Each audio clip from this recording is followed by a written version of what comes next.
राखी पौर्णिमा किंवा नारळी पौर्णिमा म्हटलं की घराघरामध्ये मस्त असा सुगंधित सुवासिक चविष्ट असा नारळी भात केला जातो। तर या पद्धतीने नारळी भात एकदा नक्की करून पहा। चवीला अगदी मस्त असतो आणि त्याचबरोबर करायला देखील साधी सोपी पद्धत आहे। चला तर मग रेसिपीला सुरुवात करूया। तर या ठिकाणी 1.5 कप मी बासमती तांदूळ घेतलेला आहे। स्वच्छ धुवून आपल्याला हे बाजूला ठेवायचे आहे। हवं तर तुम्ही भिजत ठेवू शकता तुमच्या आवडीनुसार।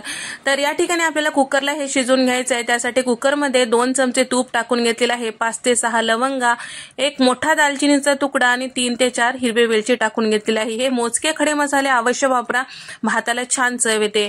तुपामध्ये आपल्याला हे तांदूळ छान असं परतून घ्यायचं आहे।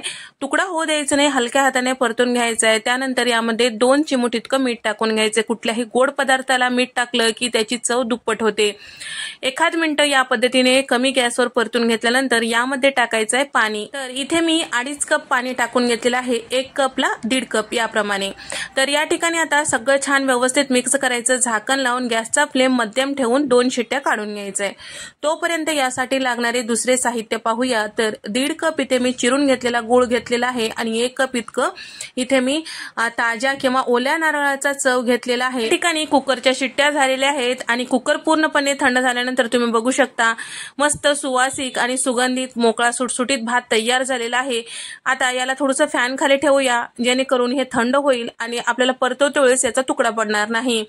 आता त्याचबरोबर इथे मी कढईमध्ये 4 चमचे इतकं तूप टाकून घेतलेलं आहे। तूप छान गरम झालं की यामध्ये चिरून घेतलेला गूळ टाकून घ्यायचा आहे आणि छान विरघळून घ्यायचं आहे। फक्त कुठल्याही प्रकारचं पाक वगैरे करायचं नाही। गूळ पूर्ण विरघळलं की यामध्ये टाकायचं आहे 1 कप इतकं नारळाचा चव।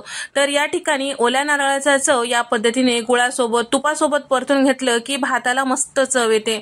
या ठिकाणी छान असं परतून घेतलं की 1 मिनिट परतून घेतलं की छान सुगंध सुद्धा येतो। त्यानंतर तुमच्या आवडीनुसार यामध्ये ड्रायफ्रूट टाकू शकता। तर इथे मी काही काजूच्या पाकळ्या घेतलेल्या आहेत, काही बदाम घेतलेले आहेत, काही किशमिश घेतलेला आहे। याचं प्रमाण तुमच्या आवडीनुसार कमी अधिक तुम्ही घेऊ शकता। आता हे सगळं परतून घ्यायचं आहे। त्यानंतर जे भात आपण शिजवून घेतलेला होता ते यामध्ये टाकून घ्यायचं आहे। गॅसचा फ्लेम कमी करायचं। छान सगळं भात आपल्याला या पाकामध्ये किंवा तयार करून घेतलेल्या मिश्रणामध्ये छान व्यवस्थित परतून घ्यायचं आहे। 1 मिनिट या पद्धतीने परतून घेतलं की झाकण लावायचं। एक अर्ध्या मिनिटासाठी छान वाफून घ्यायचं।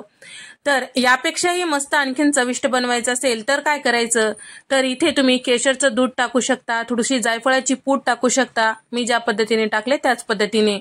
तर हे पूर्णपणे ऑप्शनल आहे, टाका पण छान चव येते आणि त्याचबरोबर खमंग सुद्धा लागतो। तर या ठिकाणी हे सगळं छान व्यवस्थित मिक्स करून घेतलेलं आहे।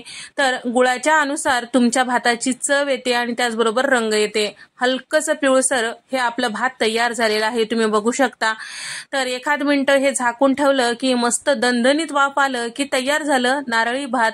या पद्धतीने एकदा नक्की करून पहा। साधी सोपी पद्धत आहे, लगेचच तुम्हाला करता येईल आणि पटकन होईल असा हा प्रकार आहे।